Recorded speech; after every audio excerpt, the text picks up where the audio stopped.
Tervetuloa 8. joulukalenteriluukun pariin. Tänään me mennään testaamaan Ikean joulubuffet. Nämä 2 turpedoa lähtee syömään. Onko sulla mitään odotuksia meiltä Ikean joulubuffa näyttää? Onko testannut sitä ennen? Mun odotukset on 3/5, 4/5 ehkä. Ja tää tuntuu jopa vähän laittavalta syödä jouluruokaa ennen jouluaattoa, mutta ei auta kun mennä maistelee. Let's go! Eli me selvitetään, onko Ikean joulubuffa vörtti vai ei. Lautaset napattiin täältä kassalta. Ja tämähän näyttää tällaiselta. Mä haluaisin, että me aloitettaisiin tää alkuruuasta. 3 ruokalajin illallinen on tää. Heti alkuun me tehtiin havainto, että kaikki nämä kurkut, tomaatit ja salaatit, ne oli aika freesejä, et ei ollut yhtään sellaisia nuhjusia. Ja näistä me saatiin rakennettua meidän alkupalat. Alkusalaatti näyttää meikäläisellä tällaiselta. On sienisalaattia, on punajuuripöniä, on tomaattia. Iso plussa saariolaisleivistä. Ensimmäinen haukku. Maistetaan. On toimii. Mä otin ruokajuomaksi kuumaa glögiä ja joku muu asiakas, joku mummo oli mulla silleen, toi on glögi. Ja mä sanoin, niin, otatko sä sitä ruokajuomaksi? Joo, otan. Ja sit se naurahti. Alkupalas tulos isot pisteet. Mulla on ajatukset jo vähän lämpimässä ruoassa, mutta onkohan Ikeassa siis, tai Ikeassahan ei yleensä ole buffettia. Vai onko? Mä en muuten tiedä tosta. Lihapullilla. Mitä sulle saada kuuluu? Mitä mulle kuuluu? No mitä muuten kuuluu oikeasti? Kuuluu ihan hyvää. Tippu ruokaa jo sousulle. Sulle ei märkätä, Niin joo, mulle läikky kokikset. Yleensä kun on ite käynyt buffassa, niin aina lappaa lautaseen heti ekalla täyteen. Ja nyt kun vetää tän tälleen 3 tähden ruokalajina, niin mulla on ainakin maha alkaa silleen täyttymään. Mullekin alkaa vähän maha täyttyy. Alkuruoka on tuhottu. Nyt me mennään pääruuan pariin. Welcome to our table! Kohta te näette, mitä meillä on ruokana. Ota haju tästä. Nuukinta. Nuhki lautasta.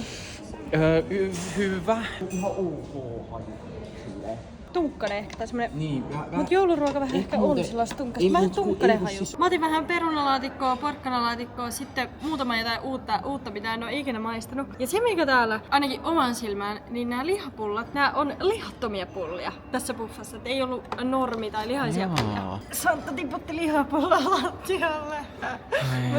Pentele. Äreänä, mut tällainen. Se on vähän freesimän näköinen. Tai se on varmaan aika oranssi. vähän niinku perunalaatikko, sitä ei ollut enää jäljellä paljon, mutta lihattomia pullia, perunaa, tiedätkö, porkkanalaatikkoa, sit jotain sienikiusausta, tää on ihan mielenkiintoista. Okei, haluat sä ottaa eka ensin Joo, puraa, joo. minkä sä testaat vai testaat sä kaikkea? Kaikkea. Kaikki kerralla. Muista jättää jälkkärille tilaa.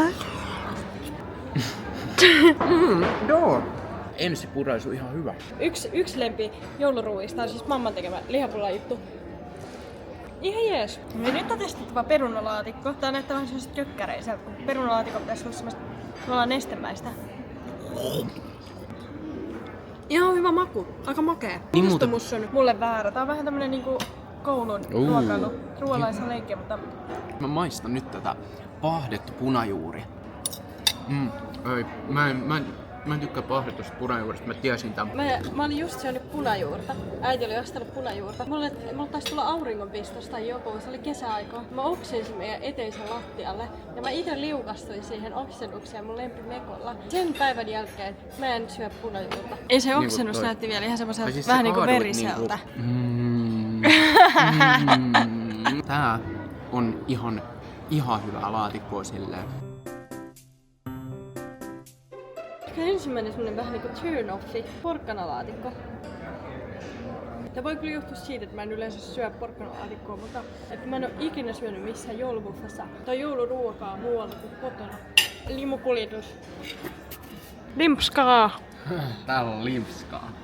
Mut nyt me ollaan syöty pääruoka, me ollaan mietitty arvosanat valmiiksi ja nyt me lähdetään jälkkärin kimppuun. Tää on Saran pahin vastustaja täällä Ikeassa. Mä maistan suussani tän jälkiruoan maun. Mun mielestä se on aina paras osa syömistä ja kaikissa kinetsubuffissa ja kaikissa tämmöisissä niin on aina suklaa jäätelöä, niin se on mulla semmonen jälkkäribravuuri. Mullahan on niska tällä hetkellä ihan... Siis mä kävelin, jos te ihmettelette videolla, mä en tiedä miltä se näyttää, jos mä oon kävellyt tietysti tällä lailla tälleen. Se on sen takia, että mun niska on tällä hetkellä varmaan Fortin pelaamisesta. Kun me pelattiin mun serkun Miska ja sen kaverin kanssa 4 tuntia Forttia, eikö 5 tuntia.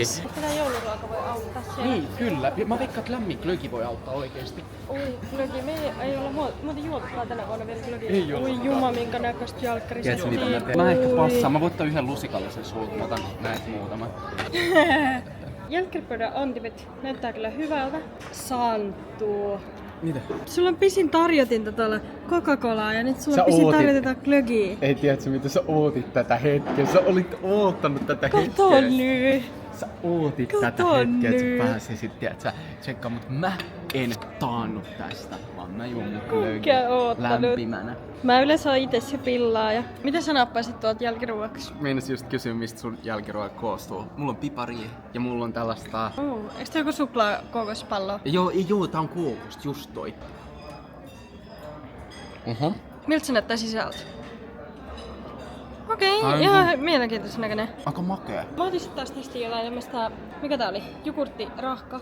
Ja tää on kirsikan makuinen. Mä en tiedä, että onks kirsikka joku joulujuttu, mutta mä ajattelin, että vois olla niinku marjarahka. Onko se Ruotsis? Kun näähän varmaan We Cracked the Code. Tämähän perustuu varmaan Ruotsin joulupöytään. Onko oikees? Jos joku saa kommentoida tuohon, kommatkaa. Jouluruoka on vähän semmoista tunkkasta tai vähän riippuu semmoista vähän raskasta, niin tää on aika freesiä, vaikka mä inhoan kirsikan makua. Tää on hyvää.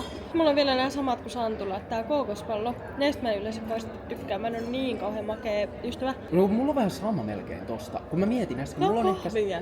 Ei kai. On. Ei, mulla ei maistunut kahvisalta ainakaan.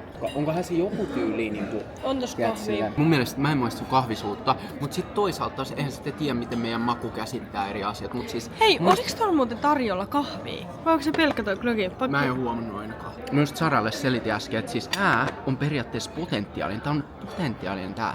Mut mä en pysty syömään tätä nyt, kun musta tuntuu, että tää on niin makee. Mut Musta tää on on todella ihan hieno niinku leivonnainen. Vai onks tää Sara leivonnainen? Mitä mieltä sä oot? Mutta tätä kun syö, mitä pidempään, niin sen paremmaksi se muuttuu. Ai niin, Nyt kun mä syön voi näitä olla. kaikkia kolmea samaan aikaan, Tää on yksikään leppäri. joulu, ei oo mitään ilman tätä. Glögi vai? Pipari? Glögi Aa. ja purasu. Ja et sä tykkäät siitä? Tän rahkan tilalle, mutta ehkä joku glöginen joku vaahto ois kans sopinut. Hei, Glögivaahto. hei toi on muuten, tai Siinä on joku ehkä kermavaahto. kehitysidea. Ai. Pianen pipariin meni paperin pala, piani. Ainoa paperia näyttää nää kauhean houkuttelevalta. Täällä näkyy mun paperit, että ei näytä kovin houkuttelevalta ehkä toikaan. Kommentoi alas, onko juonut jo tähän mennessä glögiä? Mä en ollut. Otetaan kyppyy! Ja kohta te kuulette, onko Ikean joulupuffa vörtti vai ei. Mutta voidaan lähteä. Syliitkö sä sinne? Poikki, kat.